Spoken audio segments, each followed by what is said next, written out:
Focus, audio. Alright, think we're good? Hi everyone, this is Edwin from OCUS. Welcome to this new OCUS live session about lighting the OCUS way. 1, 2. Now we're gonna go over some basic concepts and we're gonna start with the exposure triangle. These three are the main settings to understand and properly use light in your photography. Aperture, ISO, and shutter speed. These three are always related no matter the camera mode you're using. In manual mode, you're handling all three of them, which you can do if you have the time and knowledge. And on semi-automatic mode, you set one or two of these values and the camera handles the rest. This is good when you don't have that much time and you know already the result you're after. The main point is that you know what you're giving up if you're increasing or reducing each of these settings. If you use a lower ISO value, you'll have less noise, but you'll need a longer shutter speed or a bigger aperture. If you need your photos to look sharp and with a good depth of field, you'll close your aperture, but you will need to bump up the ISO and drag your shutter speed and possibly need a tripod. Now we're going to talk about the quality of light. To keep it simple, this refers on how hard or soft the light is on the subject and how short is the transition from highlights to shadows.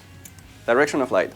We only mention this as a concept because we are very specific about this on our guidelines, and some of our photographers don't follow our instructions when they have the possibility to do so.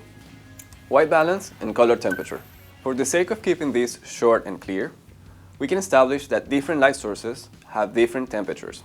These changes in temperature come from different color casts, ranging from red when it's colder, all the way to blue when it's hotter. This is important to understand because the objects and people in your photographs are going to have a warm, neutral, or cold tonality depending on your creative vision. But for commercial purposes, we need to show the products, services, and experiences with a neutral look, unless it's specified in the brief or the guideline.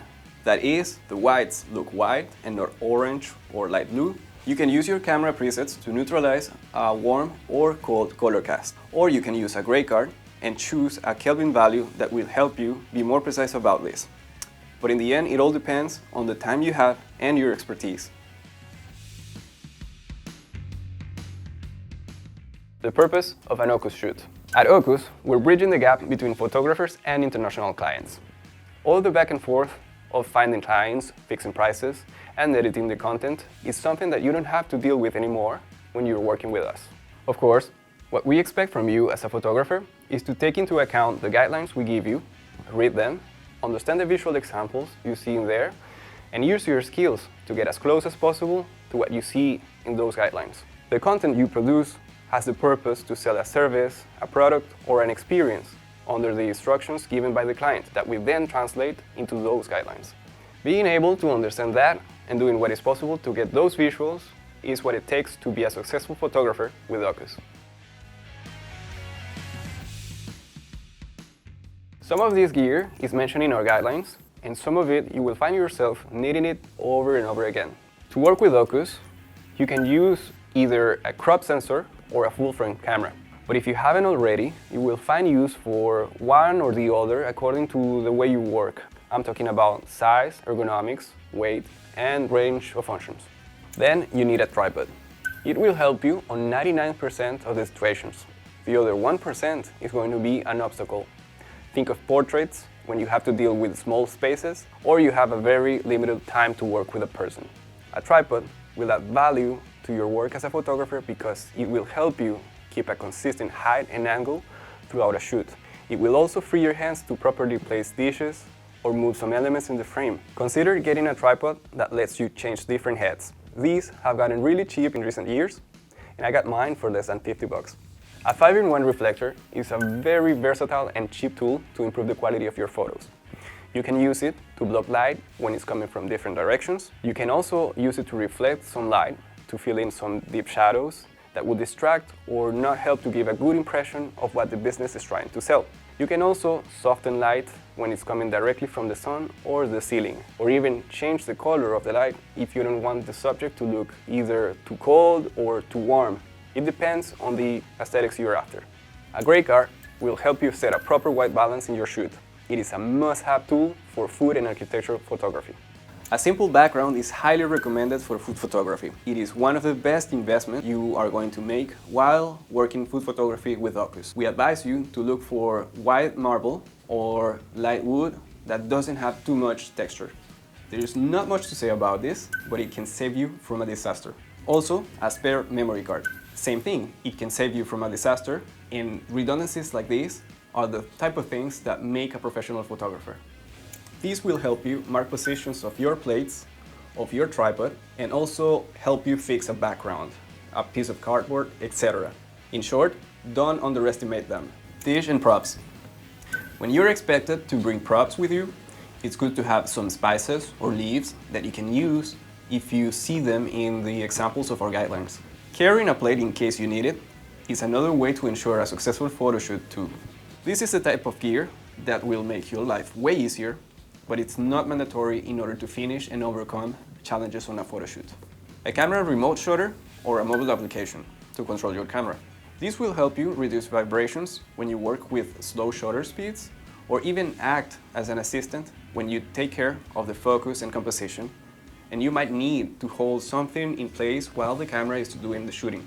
It can be as simple as a remote with only one button, or as complex as an application that also acts as a remote screen so you can see what the camera is framing and make some adjustments on the composition.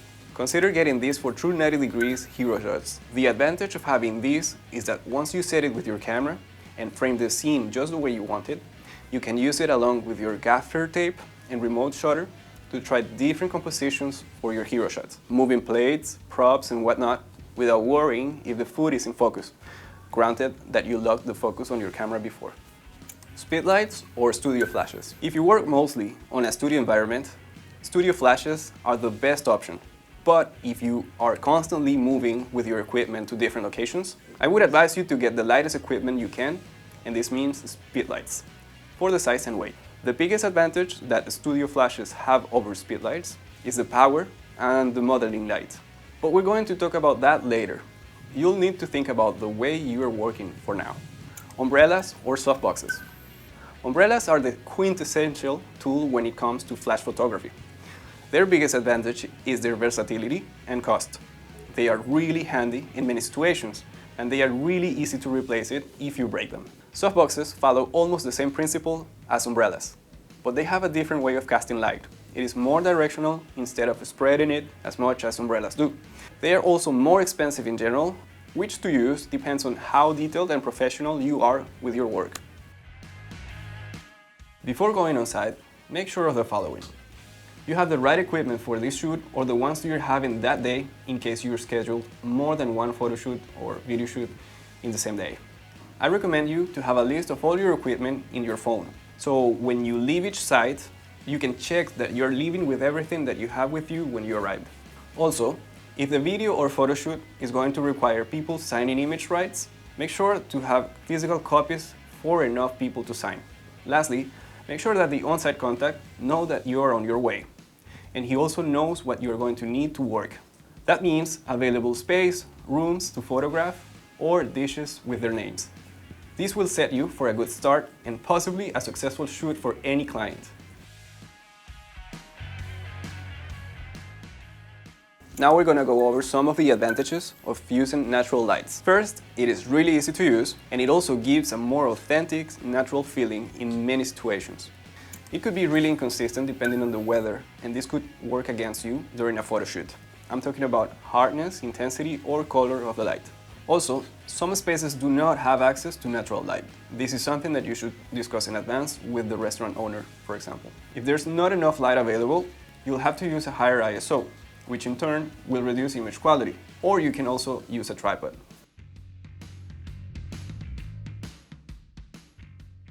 Now we're going to share with you some advantages of using artificial lights. One, it is more flexible than natural light, so you can be as precise as you want. Two, it produces consistent results throughout the whole shooting, talking about intensity, quality, and white balance. Also, if used correctly, you will get a high level of quality no matter the time of the day. On the downside of having to use artificial lights is that it produces less authentic results if it is not done right. Also, it needs more time to set up the whole equipment. It also forces you to need more space to work with for setting the tripods or the lights. And lastly, it requires more practice to get good results. Using flashes doesn't guarantee a better result than natural light. Now we're going to go over some challenging situations and we're going to tell you how to overcome them. The goal of this section is going through some of the most frequent challenges related to light that our photographers have to deal with regularly. And we're going to give you some advice on how to work around them to get the shots you're after. Take note of the challenges you find and then recreate them when you're back at home to know how to react next time you find them. Working with direct sunlight. If it's food photography, you'll need the 5-in-1 reflector to soften the sunlight without blocking it. Remember that you will need to prioritize the area around the plate, but not necessarily the whole table. No access to daylight. If you're working only with the lights the restaurant has, and you don't have any additional flashes, you can use your 5-in-1 reflector to soften the light from the ceiling.